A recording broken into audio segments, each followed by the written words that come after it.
É Cristo chamando, chama por ti e por mim. Bom dia, telespectador do Opção para a Vida. Estamos hoje iniciando o penúltimo programa do ano, dia 30 de dezembro, segunda-feira. Estamos dando um adeus ao ano que está indo embora, que está ficando para trás.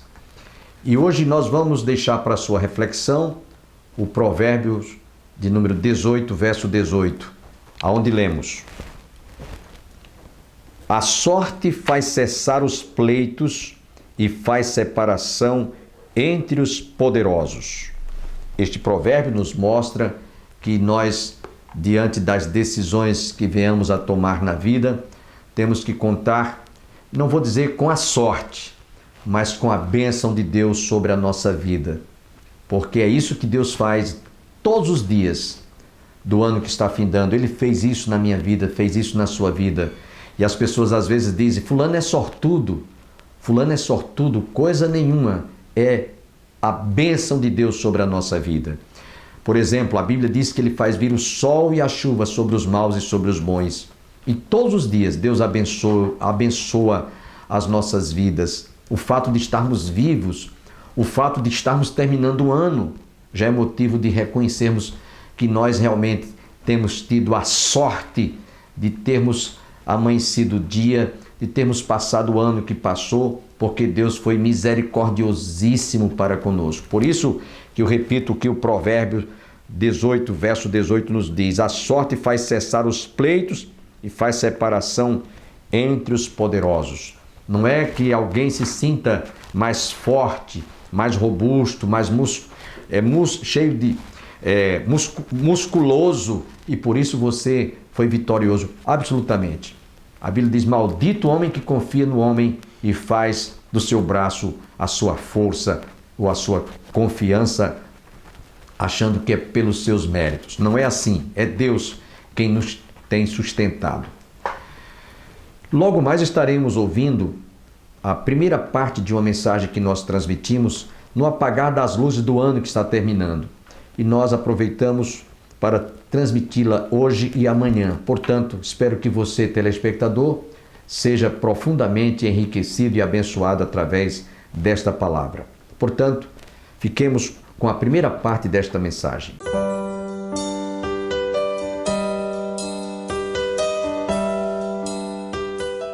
Provérbios, capítulo 16.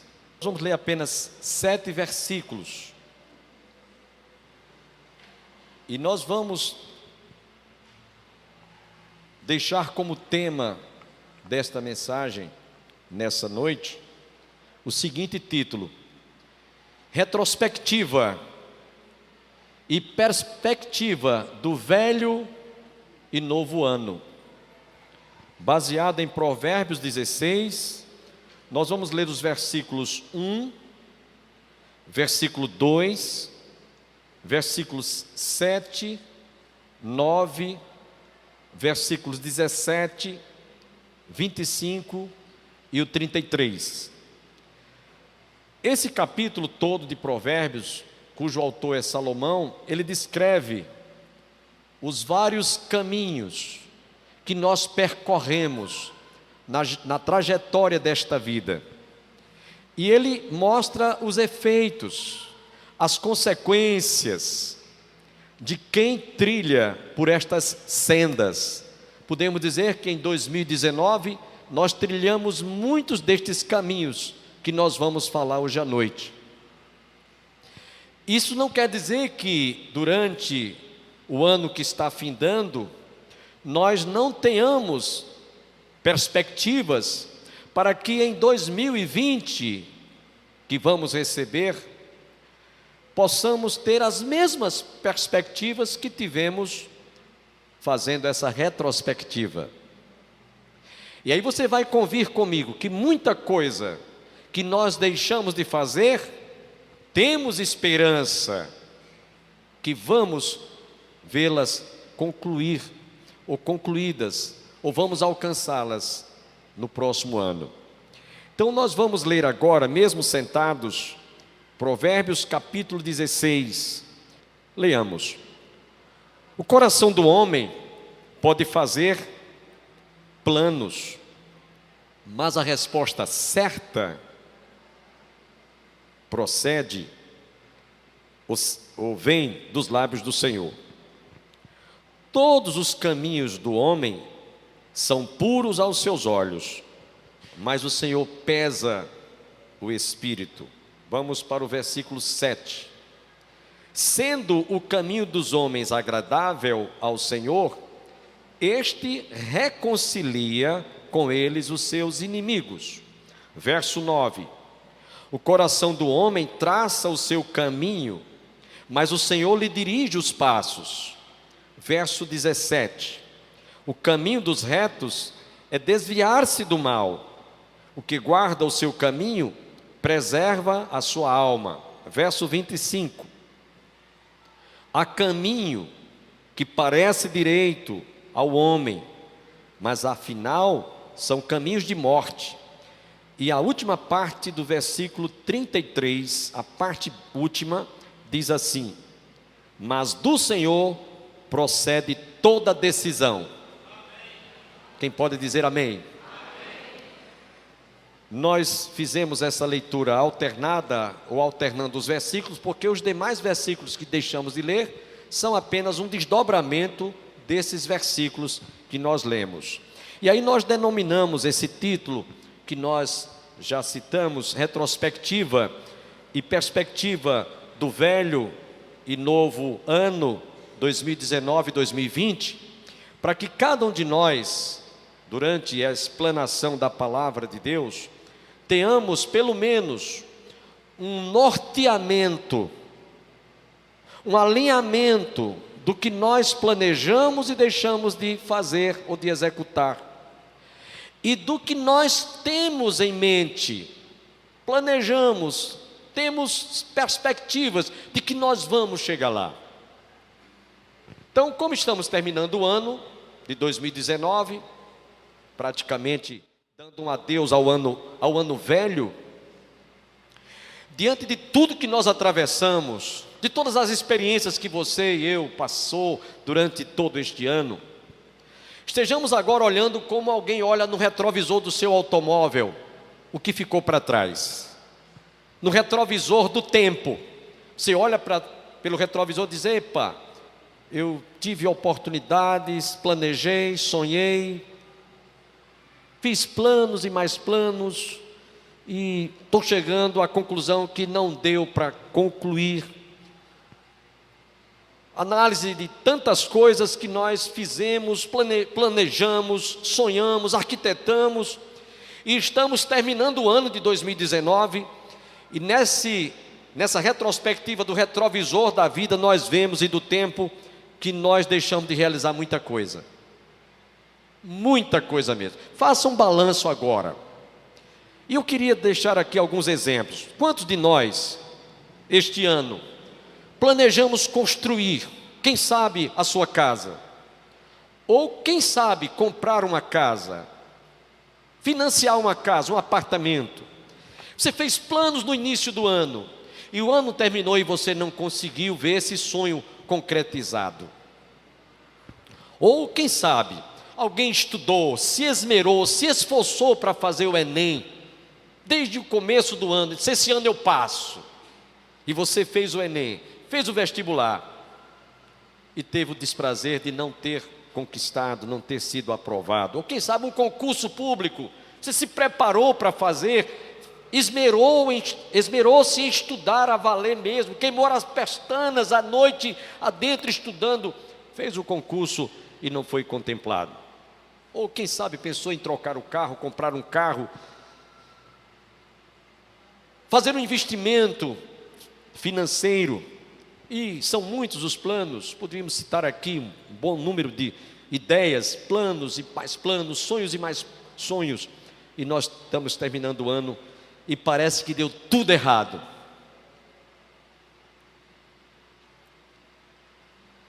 É que houve imprevistos, que eu e você não contávamos com esses imprevistos. Ao contrário do que se esperava, uma doença, uma enfermidade, um acidente inesperado aconteceu na nossa vida. Alguém foi demitido do emprego esse ano, inclusive, estamos ainda atravessando a crise pela qual o nosso país atravessou e ainda está na travessia, como quem está atravessando o Mar Vermelho. Resta ainda alguns metros, resta alguns quilômetros, resta alguns dias, resta algumas horas para a gente atravessar esse deserto causticante ou esse Mar Vermelho, e você vai chegar à conclusão que não vai dar tempo. Houve imprevistos, perdeu o emprego, uma enfermidade roubou essa oportunidade que você tanto sonhou de ver concretizar-se. Ou quem sabe, você perdeu alguém importante na sua vida. Essa semana, nesses dias, o esposo de uma das nossas irmãs, que já se congregou aqui há algum tempo, de repente, um incômodo, de repente, é levado às pressas para o hospital, e como ninguém esperava, quando ninguém esperava, de repente, infartou, morreu, um AVC. A exemplo de recentemente, o Brasil perdeu um dos grandes apresentadores e animadores de televisão, o Gugu Liberato, que jamais ele imaginaria, jamais ele passaria pela mente dele morrer longe de sua terra, longe de sua casa, longe do seu país, em um outro continente, por causa de uma simples queda. Foi-se o Gugu Liberato. Jamais ele imaginaria que a sua vida teria um fim trágico antes que o ano terminasse. A vida é assim. Nós fazemos planos, sonhamos conquistar tantas coisas na vida, mas a gente não conta com os percalços, com os imprevistos, com as coisas imprevisíveis desta vida. E aí a gente vê muitas vezes o nosso sonho morrer na beira da praia. Sabe, irmãos, esse livro de Provérbios, e principalmente esse capítulo 16, é riquíssimo de lições. Está carregado, abarrotado de lições, quanto aos caminhos que nós traçamos, quanto às coisas que a gente faz, os planos que a gente faz para esta vida. Eu estava lendo, enquanto preparava esse sermão, algumas traduções, e tem uma linguagem de hoje, linguagem popular, que eu gosto muito de ler quando eu vou preparar os meus sermões. E sabe o que é que diz no versículo 1 deste capítulo 16? Diz assim: nós sempre podemos provar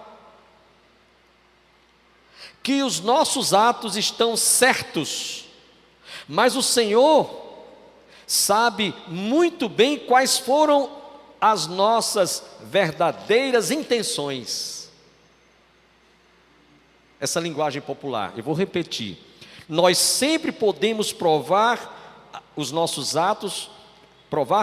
nossos atos estão certos, mas o Senhor sabe muito bem quais foram as nossas verdadeiras intenções. É como diz aqui, o coração do homem pode fazer planos, mas a resposta certa dos lábios vem do Senhor. Quantas vezes nós nos equivocamos quando traçamos os nossos planos, os nossos projetos, os nossos sonhos? Não há nada errado nisso.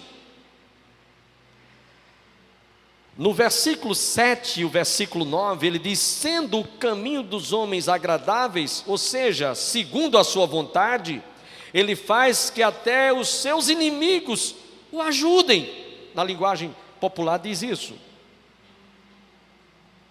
Deus faz com que até os nossos adversários, até que os nossos inimigos trabalhem em nosso favor. Que interessante, né? O que diz aqui no verso 7 e o versículo 9, que nós lemos: sendo o caminho dos homens agradáveis ao Senhor segundo a sua vontade, este reconcilia com eles os seus inimigos, e faz com que eles até se tornem que eles trabalhem em nosso favor. Deus tem capacidade de fazer isso. E aí ele diz no verso 9: o coração do homem traça o seu caminho, mas o Senhor lhe dirige os passos. O que é que ele está querendo dizer com isso? É que nós fazemos planos para que as nossas vidas sejam, aos nossos olhos, bem planejadas, para que tudo dê certinho, como manda o figurino, para que tudo corresponda conforme nós planejamos. Mas lembremos que é o Senhor quem orienta os nossos passos. Na tradução da linguagem popular diz assim: é o Senhor que orienta os nossos passos, ainda que aquilo que sonhávamos conquistar e não tenhamos alcançado, o Senhor nos dará discernimento para entendermos que mesmo as coisas sendo contrárias à nossa vontade, foi feito segundo os seus desígnios, segundo os seus propósitos, segundo os seus decretos.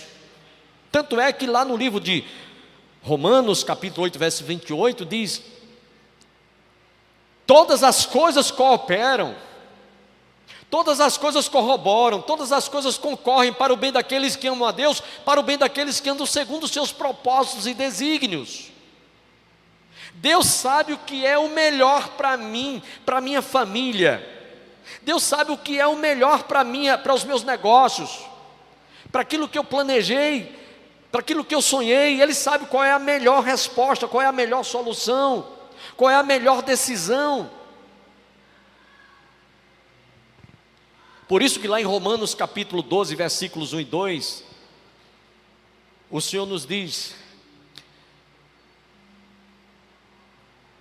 capítulo 12 de Romanos, versículos 1 e 2: rogo-vos, pois, irmãos, pelas misericórdias de Deus, que apresenteis os vossos corpos em sacrifício santo, vivo e agradável a Deus, que é o vosso culto racional.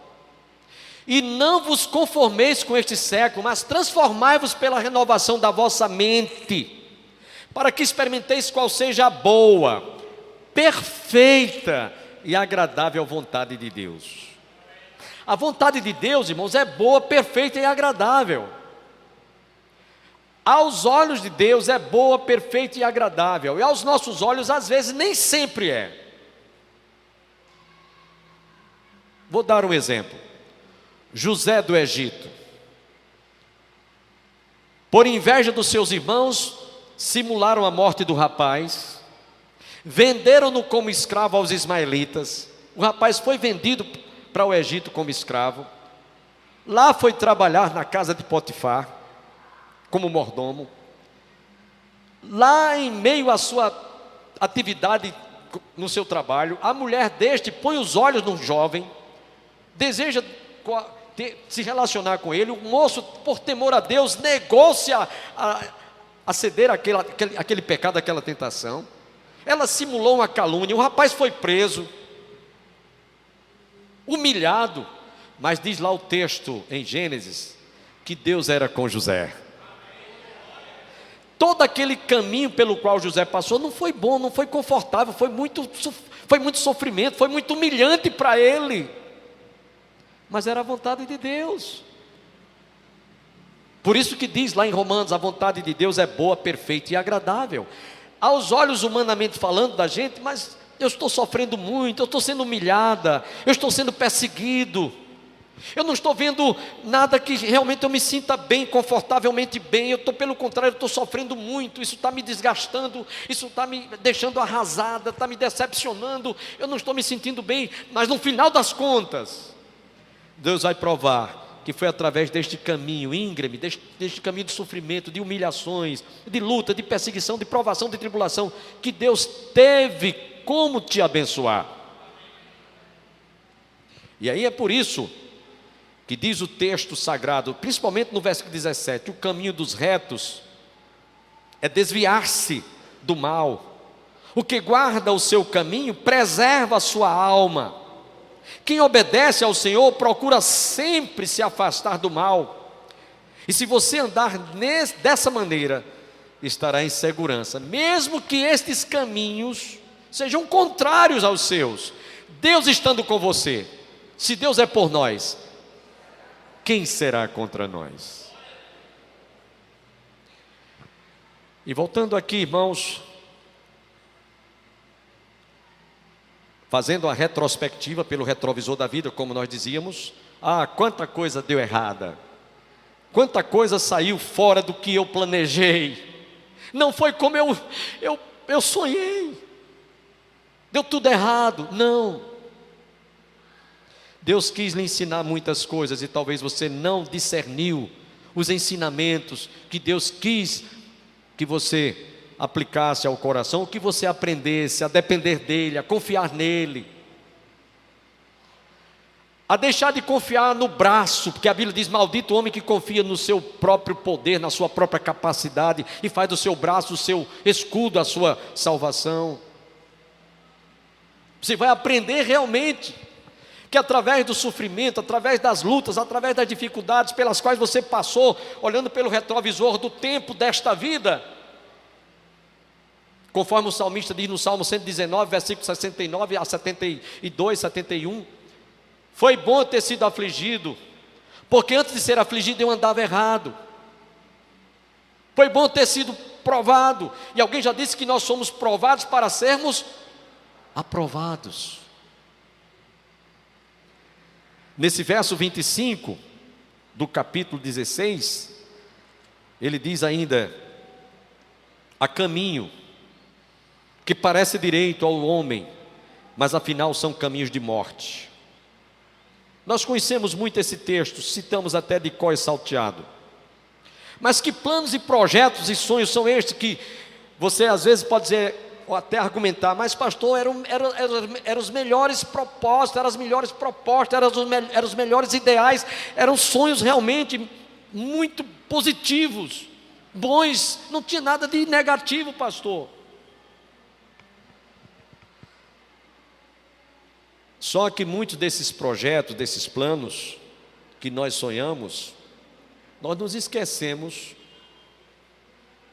da recomendação do escritor sagrado Tiago, no capítulo 4, versos 13 em diante, aonde ele chegou à seguinte afirmação, ou fez a seguinte assertiva: atendei vós agora que dizeis, hoje ou amanhã iremos para a cidade tal, e lá passaremos um ano, e negociaremos, e teremos lucros. Vós na verdade não sabeis o que sucederá amanhã, que é a vossa vida, sois apenas como uma neblina que aparece por instante e logo se dissipa. Verso 15, em vez disso, devias dizer, se o Senhor quiser, não só viveremos, como também faremos isso ou aquilo. É aquilo que a gente costumeiramente diz: se Deus quiser, eu vou fazer. Se Deus me ajudar, eu vou chegar lá. Não nos esqueçamos, quando estivermos fazendo alguma previsão, perspectiva, como vamos ver a segunda parte dessa mensagem, não nos esqueçamos de nos lembrar de dizer: se eu estiver vivo, e se Deus me ajudar, se Deus quiser, eu vou chegar lá, eu vou conquistar, eu vou alcançar, eu vou realizar esse sonho, eu vou ver esse sonho se materializar. E o último versículo, aliás, ainda o versículo 25, portanto, ele diz o seguinte: planos, projetos, sonhos ou coisas que você tem em mente, por mais alvissareiros ou favoráveis que eles sejam vantajosos, ou sejam positivos, sejam bons, benéficos até, sejam construtivos, não se esqueça, para que eles se concretizem, para que eles se materializem, você deve lembrar-se da recomendação de Tiago, capítulo 4, versos 13 a 15. Amanhã você está convidado a ouvir a conclusão desta palavra que nós ministramos em nosso tempo. Esperamos que você e eu, todos nós, saibamos receber o ano que estamos prestes, que se avizinha de cada um de nós. Que todos recebam as bênçãos do Pai, do Filho e do Espírito Santo, e até o nosso próximo programa, se Deus assim nos permitir.